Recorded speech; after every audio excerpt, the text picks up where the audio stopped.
Good evening, welcome to our channel. నేను కృష్ణ చైతన్యాలి. వాళ్ళు మనతో పాటు సీనియర్ జర్నలిస్ట్ అబ్దుల్ రెహమాన్ గారు ఉన్నారు. ఇవాళ మరొక పార్లమెంట్ గురించి చర్చిద్దాము. అది ఏంటంటే అమలాపురం మోస్ట్ ఏదైతే టిపికల్గా వైసీపీకి బ్యాడ్ నేమ్ వచ్చింది అని చెప్పి బయట ప్రచారం జరుగుతూ ఉందో ఆ పార్లమెంట్ ఎలా ఉంది, ఏంటి, 2024లో అసలు ఏం జరిగింది, ఇవాళ ఎట్లా ఉంది అనే దాని మీద తెలుసుకుందాం. Sir welcome sir. సార్ ఏంటి సార్ అసలు 2024లో అసలు ఏదైతే కోనసీమ ఉందో చాలా 19లో ఎట్లయితే ఉందో దానికి రివర్స్ జరిగింది వైసీపీకి. కానీ ఇవాళ చూస్తే ఎట్లా ఉంది పొజిషన్, గతంలో ఎవరు పోటీ చేశారు, ఇవాళ ఎవరు ఇన్ఛార్జ్ ఉన్నారో చూద్దాం సార్. సార్ పార్లమెంట్ వైజ్ చూసుకుంటే అమలాపురంలో మనం అమలాపురం కాన్స్టిట్యున్సీ చూసుకుంటే కనుక ఎవరైతే పిన్నెపి విశ్వరూప్ గారు పోటీ చేశారో గతంలో, ఇప్పుడు వాళ్ళ అబ్బాయి డాక్టర్ పిన్నెపి శ్రీకాంత్ గారు ఇచ్చారు. కానీ పోటీలో కూడా పోయినసారి శ్రీకాంత్ పోటీ చేస్తారు అని చెప్పి ఆయన ఇంటింటికి గడప గడపకి తిరిగిన ఉన్నాయి కదా. ఇప్పుడు ఎట్లా ఉంది సార్ ఆ కాన్సెప్ట్? ఇప్పుడు అమలాపురం వచ్చేటప్పటికి ముఖ్యంగా ఇది ఎస్సీ రిజర్వ్డ్. అయితే ఇక్కడ ఎస్సీ రిజర్వ్డ్ అయినా సరే అంటే మొత్తం కోనసీమలో దాదాపు 3 నియోజకవర్గాలు ఎస్సీ రిజర్వ్డ్ ఉన్నాయి. ఒకటి అమలాపురం, రెండోది పి గన్నవరం, మూడోది రాజూరు, తర్వాత ముమ్మిడివరము, మండపేట, రామచంద్రపురం అనేవి జనరల్ కేటగిరీ. సో ఇక్కడ ముఖ్యంగా కోనసీమ మొత్తం ఏరియా చూసుకుంటే ముఖ్యంగా ఈ 5 నియోజకవర్గాలు అంటే మండపేట, రామచంద్రపురం సెంట్రల్ డెల్టాలోకి వస్తాయి. మిగతా 5 నియోజకవర్గాలు మాత్రం కోనసీమ జిల్లాలోకి వస్తాయి. ఇప్పుడు జిల్లా వ్యాప్తంగా చూసుకుంటే ఆ 2 కూడా ఈ జిల్లాలోనే. కానీ ఓవరాల్గా కోనసీమలో మొత్తం 5 నియోజకవర్గాలు. ఈ 5 నియోజకవర్గాలు చాలా టిపికల్ పరిస్థితి ఉంటుంది. అంటే కులాల సమీకరణ, ఏపీ అంటేనే కులాల సమీకరణ. ఇందులో ప్రధానంగా బీసీ, కాపు, దళిత్, ఈ 3 కులాల మధ్య చాలా ఆధిపత్య పోరు ఉంటుంది. కాపుల్ని దగ్గర తీసుకుంటే దళితులకి బీసీలకి పడదు, బీసీలకి దగ్గర తీసుకుంటే కాపులకి బీసీలకి పడదు. ఇలా మొత్తం ఏ ఒక్క వర్గాన్ని దగ్గర తీసుకున్నా మిగతా 2 వర్గాలు ఏకమవుతాయి లేదా వ్యతిరేకిస్తాయి. ఇది అక్కడ ఓవరాల్గా చాలా కాలంగా దీన్ని మేనేజ్ చేయడం అంటే అదే ఎలక్షనీరింగ్ సార్. ఎలక్షనీరింగ్లో ఎవరైతే దెట్టు ఉంటారో వాళ్ళే మేనేజ్ చేయగలరు. ఆ క్యాండిడేట్ని చూస్తారు, అక్కడ ఆ కులం చూస్తారు, అన్నీ చూస్తారు. పార్టీని ఏమైనా చూస్తారా?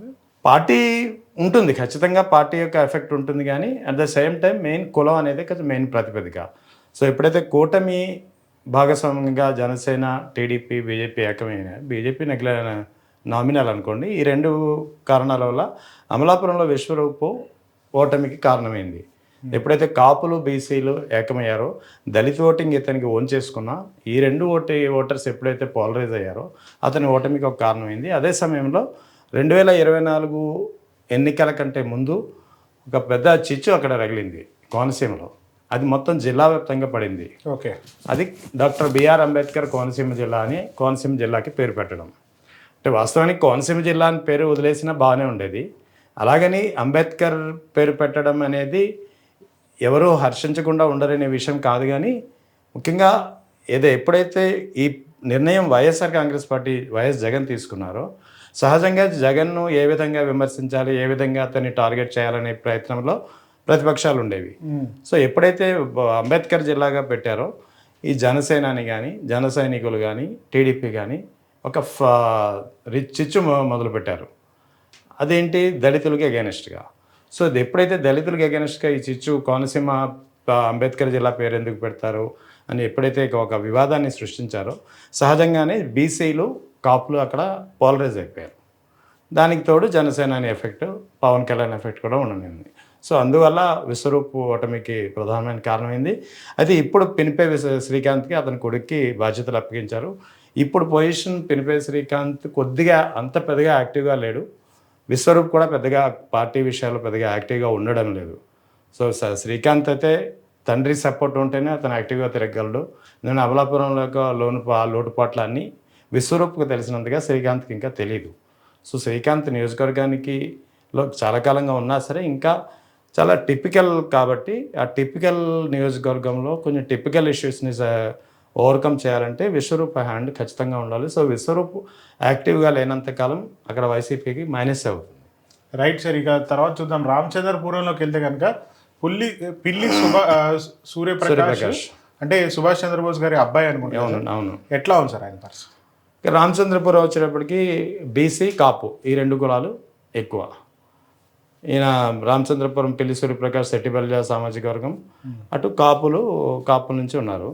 సో అయితే ఇక్కడ టీడీపీ నుంచి నెగ్గిన అతను కూడా వాసంశెట్టి సుభాష్, అతను కూడా సెట్టిబెల్లి సామాజిక వర్గం. ఇక్కడ ముఖ్యంగా సెట్టిబెల్లి సామాజిక వర్గం చెందినటువంటి రామచంద్రపురం మొన్న టీడీపీ తరపున నెగ్గినటువంటి వాసంశెట్టి సుభాష్ ఫస్ట్ టైం అతను కంటెస్ట్ చేసి ఫస్ట్ టైం నెగ్గాడు, మంత్రి కూడా అయ్యాడు. సో అతను యాక్చువల్లీ వైసీపీలో కూడా తిరిగాడు. వైసీపీలో కూడా తిరిగాడు. వైసీపీలో అతని మీద చాలా ఆరోపణలు ఉన్నాయి. బెట్టింగ్, క్రికెట్ బెట్టింగ్లు, ఇంకా ఇతర అన్ని రకాల బెట్టింగ్లు నిర్వహిస్తాడని చెప్పి, సెటిల్మెంట్లు ఎక్కువ చేస్తాడని చెప్పి ఆరోపణ ఉంది.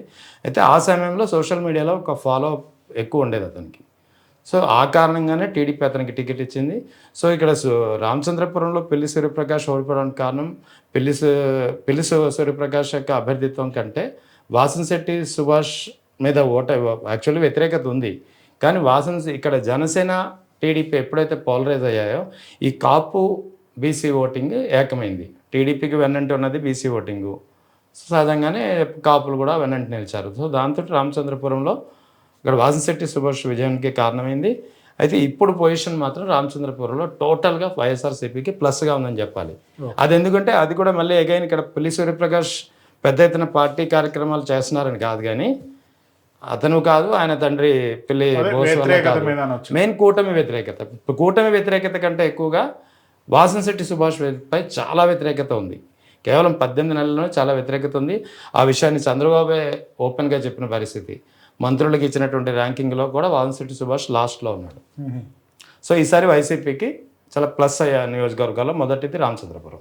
ఇక ముమ్మిడి వారం చూస్తే కనుక పొన్నాడ సతీష్ ఎవరైతే ఫస్ట్ నుంచి వైసీపీకి తోనే సెయిల్ అయ్యారు కదా సార్, ఆయన పరిస్థితి ఎట్లా ఉంది? పొన్నాడ సతీష్ వాస్తవానికి కాంగ్రెస్ నుంచి అతని కెరీర్ స్టార్ట్ అయింది. అతను ఫిషర్మెన్ కమ్యూనిటీలో మంచి పట్టున్న నేత. అక్కడ ముమ్మిడివరం వచ్చేటప్పటికి ఫిషర్మెన్ బీసీలు ఎక్కువ ఉంటారు, కాపులు ఉంటారు. ఈ ఇద్దరే అక్కడ ఎక్కువ, దళిత్స్ కూడా ఉంటారు.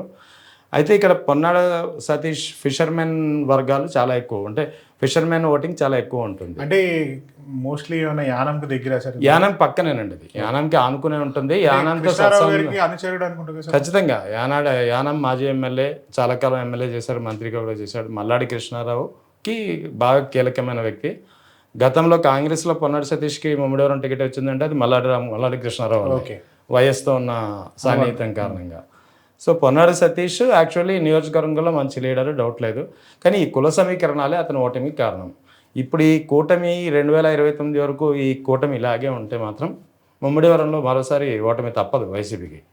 కానీ అదే సమయంలో కాపుల్లో ఒక చీలిక ఏదైతే వస్తుందని ఇప్పుడు గత కొద్ది కాలంగా మనం చూస్తున్నామో అది కంటిన్యూ అయితే మాత్రం తిరిగి ముమ్మిడివరం విషయంలో పొన్నాడి సతీష్కి ప్లస్ కావచ్చు. నేను వాస్తవానికి as a leader, capable leader, party ముమ్మిడివరంలో సంబంధించినటువంటి ప్రతి రిమోట్లో ఎక్కడ ఏం జరుగుతుంది, ఎక్కడ ఏ వర్గం ఉంది, ఇవన్నీ అతనికి బాగా తెలుసు. ఇక నెక్స్ట్ రాజోల్ సార్, ఏదైతే కాన్స్టిట్యున్సీ 2019లో ఆ ఏకైక జనసేన సీటు గెలిచింది రాజోల్. కానీ అతను కూడా వైసీపీలో జాయిన్ అయ్యారు. తర్వాత ఇప్పుడు గొల్లపల్లి సూర్యారావు గారి పరిస్థితి ఎట్లా ఉంది? ఆయన 2024లో కూడా పోటీ చేస్తున్నారు కదా. ఇక్కడ రాజోల్ విషయం వచ్చేటప్పటికే వాస్తవానికి రాజోల్లో జనసేన ఒక నెగ్గినటువంటి ఏకైక సీట్ 19 ఎలక్షన్లో. కానీ 19లో నెగ్గిన అతను రాపాక వరప్రసాద్ ఈసారి అమలాపురం ఎంపీగా పోటీ చేశారు వైసీపీ నుంచి. ఇక్కడ గొల్లపల్లి సూర్యారావు గతంలో కాంగ్రెస్ యానిమల్ హస్బెండరీ మినిస్టర్ చేశాడు, ఆ తర్వాత టీడీపీ, మళ్ళీ తిరిగి వైఎస్ఆర్ కాంగ్రెస్ పార్టీ ఎన్నికలకు ముందు. సో టికెట్ తెచ్చుకున్నారు. యాక్చువల్లీ గొల్లపల్లి సూర్యారావు ఎంపీగా పోటీ చేయాలని ఉండింది అతనికి పర్సనల్గా. సో కానీ రాపాక వరప్రసాద్కి రాజోలు మళ్ళీ ఎమ్మెల్యేగా పోటీ చేయాలని ఉండింది. కానీ పార్టీ చాలామంది అభ్యర్థులను మార్చింది కదా వైఎస్ఆర్ కాంగ్రెస్ పార్టీ, అటు ఇటు షఫుల్ చేసింది. సో ఆ క్రమంలో గొల్లపల్లి సూర్యారావుని ఎమ్మెల్యేగాను, రాపాక వరప్రసాద్నేమో ఎంపీగా పోటీ చేయడం అనేది రాజోల్లోని కాదు, అది మొత్తం ఇంపాక్ట్ మొత్తం చూపించింది. అంటే అక్కడ రాపాక వరప్రసాద్కి అగెనిస్ట్గా జన సైనికులు పనిచేసిన కాపులు ఎవరైతే ఓన్ చేసుకుని గతంలో నెగ్గించారో అతను పార్టీ మారేటప్పటికీ కాపుల్లో ఆగ్రహం అయితే వచ్చింది. కానీ అక్కడ కాపులతో పాటు కాపులకి అపోనెంట్గా బీసీలు ఉన్నారు, దళితులు ఉన్నారు. ఈ ఇద్దరు ఏకమైతే ఖచ్చితంగా రాపాక వరప్రసాద్ నెగ్గేవాడే. కానీ రాపాక వరప్రసాద్ని ఎప్పుడైతే ఎంపీకి పంపించారో అతని బలం సరిపోలేదు అక్కడ. సో దాంతో అది గొల్లపల్లి సూర్యారావు మీద ఎఫెక్ట్ కొట్టింది, అటు రాపాక వరప్రసాద్ ఓటమి మీద ఎఫెక్ట్ కొట్టింది. సో అభ్యర్థులు మార్చకుండా రాపాకనే రాజోల్లో ఎమ్మెల్యేగా పోటీ చేయించి గొల్లపల్లి సూర్యారావుని ఎంపీగా పంపించుంటే ఫలితం వేరేలా ఉండేది. కానీ ఆ పరిస్థితి అప్పట్లో జరగలేదు. సో ఇప్పుడు గొల్లపల్లి సూర్యారావు అనారోగ్య కారణం వల్ల కాస్త ఈ మధ్యన సర్జరీ కూడా అయింది, బైపాస్ అయింది. ఇప్పుడు అతనికి అతిపెద్ద చిక్కు అతని పెంచుకున్న కూతురు టీడీపీ ఇన్ఛార్జ్ అదే నియోజకవర్గానికి. ఇన్ఛార్జ్ ప్రస్తుతం. అయితే అక్కడ రాజోల్లో ఎవరైతే జనసేనకు ఉన్నారో అతని పేరు కూడా వరప్రసాద్. అతను వాస్తవానికి పెద్దగా యాక్టివ్గా ఉండడం లేదు. సో రానున్న కాలంలో ఒకవేళ గొల్లపల్లి సూర్యారావు యాక్టివ్ అయినా, ఆ ఇంటి సమస్యలు తీర్చుకున్నా ఖచ్చితంగా రాజోలు వైసీపీకి ప్లస్ కావచ్చు. ఓకే, ఇక పి గన్నవరం సరే వేణుగోపాల్ తర్వాత ఇప్పుడు కొత్తగా గన్నవరం శ్రీనివాస్ విప్పర్తి వేణుగోపాల్ అతను ధవళేశ్వరం ఇరిగేషన్ సంబంధించి డిఏ చేశారు, ఇన్ఛార్జ్ ఎస్సీగా కూడా చేశారు. ఆ తర్వాత రిజర్వ్ కాన్స్టిట్యున్సీ అతను చాలా సౌమ్యుడు. విప్పర్తి వేణుగోపాల్ చాలా నాకు కూడా బాగానే క్లోజు, చాలా సన్నిహితుడు, బాగా పనిచేశాడు. ఎందుకంటే అతను 19లో కూడా పోటీ చేశాడు, ఓడిపోయాడు. తర్వాత 24లో కూడా పోటీ చేశాడు, ఓడిపోయారు. అయితే విప్పర్తి వేణుగోపాల్ విషయంలో 19లో టికెట్ ఆశించి లాస్ట్ మినిట్లో రాలేదు అతనికి. 24లో టికెట్ వచ్చింది కానీ పాపం ఈ కూటమి ఎఫెక్ట్ వల్ల అతను నెగ్గలేకపోయాడు. పి గన్నవరంలో ఓ సమయంలో టికెట్ మహాసేన రాజేష్కి ఇస్తామని చెప్పి టీడీపీ అనౌన్స్ చేసింది, గుర్తుంది కదా. ఫస్ట్ అతనికి అనౌన్స్ చేసింది. కానీ అతనికి ఎప్పుడైతే అతని మీద పెద్ద ఎత్తున ట్రోలింగ్ నడిచిందో టీడీపీ టికెట్ మార్చి మళ్ళీ జనసేనకి కేటాయించి జనసేన నుంచి గిడ్డే సత్యనారాయణ అని నేటివ్ ఆఫ్ పి గన్నవరం కానీ settled in Telangana non local తీసుకొచ్చి అక్కడ కూర్చోబెట్టి, నాన్ లోకల్ కింద లెక్క కదా సెటిల్డ్ ఇన్ తెలంగాణ అంటే. సో అయినా సరే విప్పర్తి వేణుగోపాల్ ఓడిపోవడానికి కారణం ప్రధానంగా కూటమి ఎఫెక్ట్, లేకపోతే అతను నెగ్గేవాడే. ఇప్పుడు కాస్త పరిస్థితి ఇప్పుడు అతను ఇన్ఛార్జ్ మార్చడం అనేది మళ్ళీ పి గన్నవరంలో పార్టీ చేసినటువంటి మరో మిస్టేక్ అని చెప్పాలి. యాక్చువల్లీ గన్నవరం శ్రీనివాసరావు జెడ్పీటీసీ అతను, ఆయన వెళ్ళి మండలం ఉంది కదా, టెంపుల్ ఉంది అక్కడ, దాని ఆ మండలానికి సంబంధించిన జెడ్పీటీసీ ఇతను తీసుకొచ్చి ఇక్కడ రీసెంట్గా జరిగినట్టు మార్పు ఇది. అది కాస్త ఫైనల్ వరకు ఉండకపోతే వెల్ అండ్ గుడ్, ఉంటే మాత్రం ఖచ్చితంగా మళ్ళీ అక్కడ ఎలక్షన్ ముందు కొత్తగా మళ్ళీ ఇన్ఛార్జ్ ఇచ్చి మళ్ళీ మార్పులు చేర్పులు చేస్తే మళ్ళీ కష్టపడాలి కానీ అక్కడ విప్పర్తి వేణుగోపాల్ మీద సింపతి వర్కౌట్ అవుతుంది. ఓకే, అది ఇక నెక్స్ట్ కొత్తపేట చిర్ల దగ్గర పరిస్థితి ఇటు కాదు అని అంటుంది. జగ్గిరెడ్డి యాక్చువల్లీ చాలా మంచి లీడరు, డౌట్ పర్సనల్గా మంచి లీడరు, అందరి సమస్యలకి అటెండ్ అవుతుంటాడు. వాళ్ళ ఫాదర్ నుంచి వచ్చినటువంటి పొలిటికల్ లెగసీ, ఫాదర్ తర్వాత ఇంతకుముందు కూడా పార్టీలో 2 సార్లు నెగ్గిన ఉన్న పరిస్థితి. 14లో గెలిచారు, 19లో అవును గెలిచాడు. అయితే ఈ జగ్గిరెడ్డి విషయంలో ఏముందంటే కొన్ని నిర్ణయాలు అతను తీసుకునేవి చాలా ఆవేశంతో తీసుకుంటాడో తెలియనితనంతో తీసుకుంటాడో తెలియదు కానీ కొన్ని నిర్ణయాలు బూమరంగ్ అవుతుంటాయి. అటువంటిది ఇప్పుడు తాజాగా వాస్తవానికి చిర్ల జగ్గిరెడ్డిని కోనసీమ జిల్లాకి వైసీపీ పార్టీ ఇన్ఛార్జ్ చేసినప్పటి నుంచి పార్టీ అక్కడ పిక్ అయింది. కార్యక్రమాలు ఫాస్ట్గా అవుతున్నాయి, ఏదైనా పార్టీ అధిష్టానం కాల్ఫర్ చేసేదనే కార్యక్రమాలు అవన్నీ చాలా ఫాస్ట్గా జరుగుతున్నాయి. కానీ అంటే మొత్తం జిల్లా వ్యాప్తంగా పిక్ చేయగలిగాడు పార్టీని. తన నియోజకవర్గం వచ్చేటప్పటికి మన ఇటీవల కృష్ణదేవరాయల విగ్రహ ఏర్పాటు విషయం కాస్త బాగా జరిగింది సార్. అది ఖచ్చితంగా జరిగింది. కృష్ణదేవరాయలని కాపు వర్గానికి సంబంధించినటువంటి రాజైతే కాదు, అతను తులు వంశానికి సంబంధించినటువంటి చక్రవర్తి.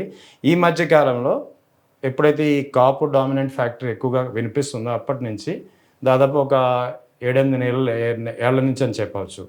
అప్పటి నుంచి కాపులు శ్రీకృష్ణదేవరాయలకు కూడా తమవాడు అని చెప్పి క్లెయిమ్ చేసుకునే ప్రయత్నం చేస్తున్నారు. ఇంకా చాలా చోట్ల విగ్రహాలు కూడా పెడుతున్నారు. సో అటువంటిది కొత్తపేటలో ఇతనికి సంబంధించినటువంటి సైట్ పక్కన ఒక జంక్షన్లో ఈ విగ్రహ ఏర్పాటు నెలకొల్పే ప్రయత్నం చేసినప్పుడు అతను సైలెంట్గా చూసి ఊరుకోవాల్సింది. ఎందుకంటే పొలిటికల్గా దెబ్బయ్యేది అతనే.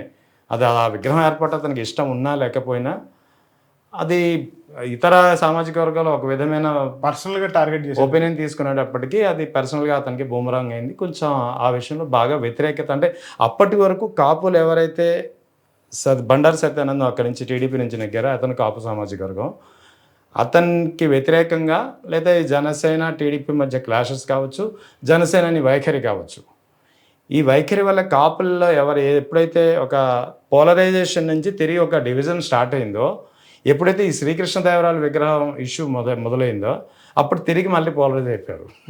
అది జరిగింది అక్కడ. ఓకే, ఇక మండపేట తోట త్రిమూర్తులు గారు ఉన్నారు.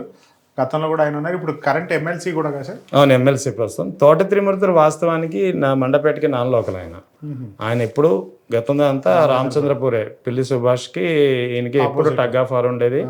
ఈయన కాపు సామాజిక వర్గం, ఆయన బీసీ. ఆ రెండు కులాలు రామచంద్రపురంలో చాలా డామినెంట్. వాళ్ళు ఇద్దరికి బానే ఉందా సార్? ఇప్పుడు ఇద్దరికి అంత లేదు సార్. ఇది వీళ్ళిద్దరి మధ్య వైరం అనేది జాతి వైరం అంటుంటాం కదా, ఆ టైప్ వైరం ఇది.